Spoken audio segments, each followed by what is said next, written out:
Good morning students, welcome to my YouTube channel. तो आज हम एक बहुत ही इंटरेस्टिंग और इमोशनल स्टोरी पढ़ने जा रहे हैं जो क्लास 10th की इंग्लिश की फर्स्ट फ्लाइट बुक का पहला चैप्टर है, a letter to God, written by Gregorio Lopez y Fuentes. ये एक मेक्सिकन राइटर थे जिन्होंने आम किसानों के स्ट्रगल और उनकी लाइफ को अपनी कहानियों में लिखा। इस कहानी का मेन कैरेक्टर है लेंचो, जो कि एक गरीब किसान है। उसका सबसे बड़ा वेपन था फेथ इन गॉड। उसको ईश्वर पे बहुत विश्वास था। उसे लगता था कि अगर सब फेल हो जाए तो भगवान ज़रूर मदद करेंगे। तो चलिए स्टार्ट करते हैं। बिफोर यू रीड, पढ़ने से पहले, दे से फेथ कैन मूव माउंटेन्स। कहा जाता है कि विश्वास पहाड़ों को भी हिला देता है। But what should we put our faith in? लेकिन हमें अपना विश्वास किस में रखना चाहिए? This is the question this story delicately poses. यही वह सवाल है जिसे यह कहानी बड़ी ही डेलिकेटली, नाजुकता से उठाती है। What is the meaning of delicately? नाजुकता से। Lencho is a farmer. Lencho एक किसान है। Who writes a letter to God, जो ईश्वर को एक पत्र लिखता है। When his crops are ruined, जब उसकी फसल क्या हो जाती है? बर्बाद हो जाती है। आस्किंग फॉर ए 100 पेसोस, वह 100 पेसोस की डिमांड करता है, मांगता है। Does Lencho's letter reach God, क्या लेंचो का लेटर भगवान तक पहुंचता है? Does God send him the money, क्या ईश्वर उसे मनी भेजते हैं?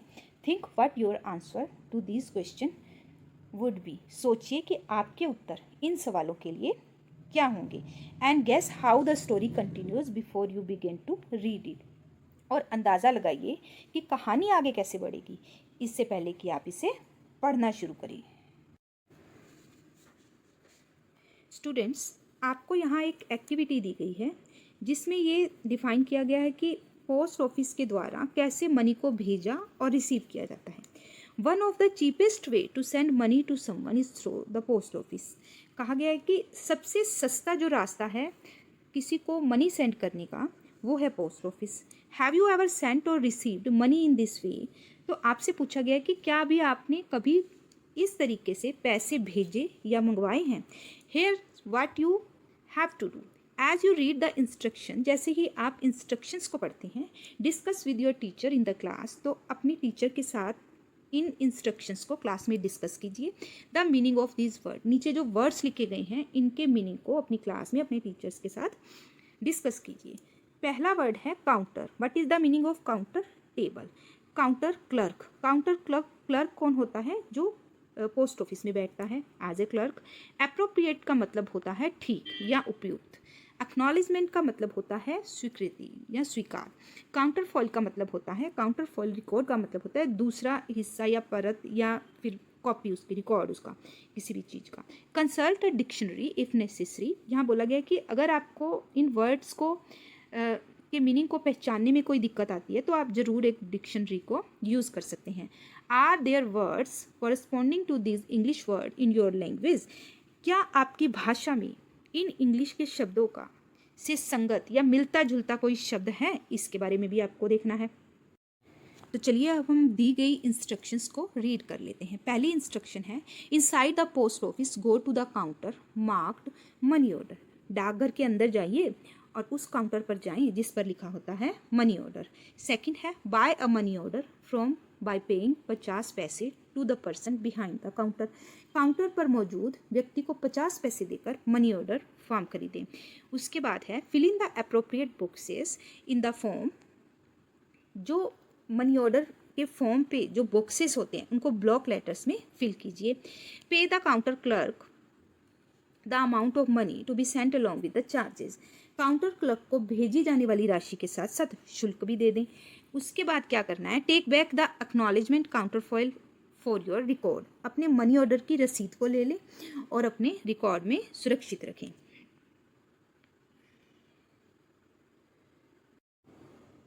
नेक्स्ट पेज पर आपको एक फॉर्म दिया गया है। Fill out the money order form given below using the clues that follow the form. तो इस फॉर्म को आपने भरना है, जो जो आपको क्लूज दिए गए हैं उसके अकॉर्डिंग आपने इस फॉर्म को फिल करना है। Let's start reading. The house the only one in the entire city. यहाँ पर लेंचो के घर की बात हो रही है कि लेंचो का जो घर था वो इंटायर वैली के अंदर इकलौता घर था। Set on the crest of a low hill, जो कि निचली घाटी की चोटी पर बना हुआ था। From this height one could see the river and the field of ripe corn dotted with the flowers that always promised a good harvest. इस ऊंचाई से नदी और पके हुए मक्के के खेत दिखाई देते थे, जिनमें वे फूल थे जो हमेशा एक पक्की फसल देने का वादा करते थे। The thing only the earth needed was a downpour और एट लीस्ट अ शावर। इस जमीन को केवल, ये जो खेतों की ज़मीन थी, इस ज़मीन को केवल या तो एक डाउनपोर यानी कि एक तेज बौछार की ज़रूरत थी, एट लीस्ट शावर या फिर एक हल्की हल्की बौछार की ज़रूरत थी। Through out the morning Lencho, who knew his fields intimately, had done nothing else but see the sky toward the northeast. Through out the morning, पूरी सुबह लेंचो, जो अपने खेतों को भली भांति जानता था और कुछ नहीं करता रहा, बस उत्तर पूर्व की दिशा को देखता रहा।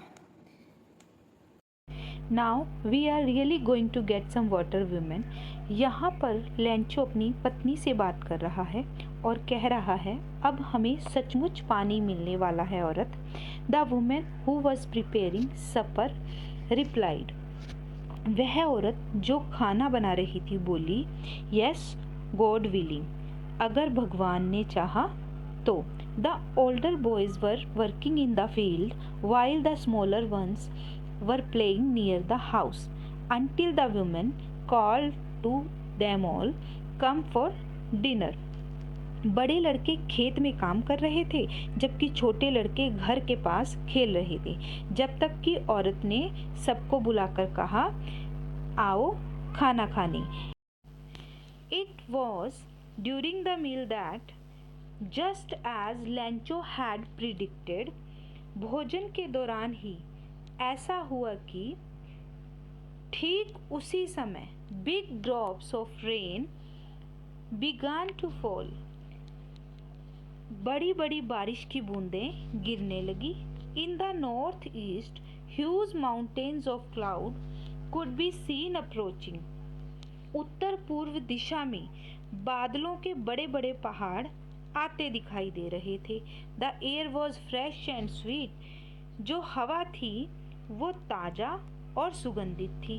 The man went out for no other reason than to have the pleasure of feeling the rain of his body.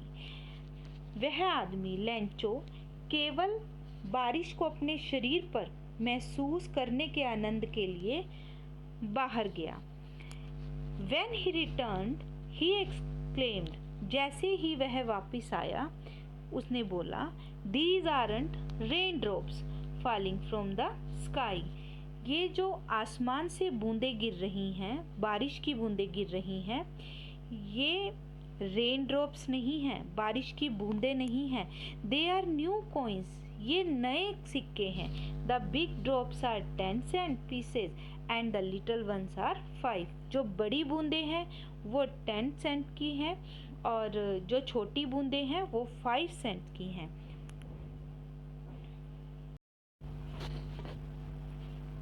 With a satisfied expression, he regarded the field of ripe corn with its flowers, draped in a curtain of rain. संतोष से भरे भाव से उसने पके हुए मक्के के खेत को देखा जो कि फूलों और बारिश के पर्दे से ढका हुआ था। But suddenly a strong wind began to blow, and along with the rain, very large hailstone began to fall.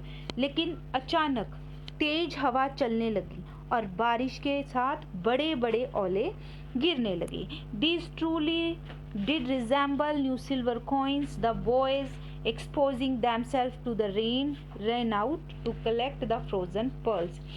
ये वाकई these truly did resemble, ये वाकई नए चांदी के सिक्कों के जैसे दिख रहे थे। लड़के जो बारिश में खेल रहे थे ओले इकट्ठा करने के लिए दौड़ पड़े। यहाँ पे ओलों को पर्ल्स कहा गया है, एज अ पर्ल्स। यहाँ पर फिर से मेटाफर है इस लाइन के अंदर। It's really getting bad now, exclaimed the man. It's really getting the bad now, exclaimed the man. अब तो हालात और भी खराब हो रहे हैं, आदमी ने कहा। आदमी कौन? रेंचो। I hope quickly, उम्मीद है यह जल्दी थम जाएगा। It did not passes quickly. It did not pass quickly. For an hour, the hail rained on the house, the garden, the hillside, the cornfield, on the whole valley. The field was white as if covered with salt. लेकिन यह बारिश जल्दी नहीं रुकी। For an hour, 1 घंटे तक ओले बगीचे, पहाड़ियों, मक्के के खेत और पूरी घाटी पर गिरते रहे। खेत सफ़ेद हो गया जैसे उस पर नमक बिखेर दिया हो। Not a leaf remained on the trees, पेड़ों पर एक भी पत्ता नहीं बचा। The corn was totally destroyed, मक्का क्या था? पूरी तरह से डिस्ट्रॉय हो गया था, नष्ट हो गया था। The flowers were gone from the plants, जो फ्लावर्स हैं वो प्लांट से झड़ गए थे, पूरी तरह से प्लांट से झड़ गए थे। Lencho soul was filled with sadness, Lencho की जो आत्मा थी वह पूरी तरह से अंदर से दुखी हो गई थी। When the storm had passed, he stood in the middle of the field and said to his son, a plague of locusts would have left more than this. तूफान के बाद वह खेत के बीच खड़ा होकर अपने बेटों से बोला, अगर यह टिड्डियों का झुंड होता तो भी कुछ फसल बच जाती, लेकिन यह तो सब कुछ ले गया। Hail has left nothing. ओलों ने कुछ भी नहीं छोड़ा। This year we will have no corn, इस साल हमारे पास मक्का नहीं होगा। That night was a sorrowful one, उस रात का माहौल बहुत ही दुख भरा था। All our work for nothing, हमारी सारी मेहनत बेकार हो गई। There is no one who can help us, कोई नहीं है जो हमारी मदद कर सके। We'll all go hungry this year, क्या कहता है लेंचो? हम सब इस साल भूखे मत जाएंगे। स्टूडेंट्स, यहाँ पर आपका रीडिंग का एक पार्ट जो है वो कंप्लीट हो गया है। नेक्स्ट कुछ ओरल कॉम्प्रिहेंसिव टाइप के जो क्वेश्चंस हैं उनको चेक कर लेते हैं। First one is, what did Lencho hope for?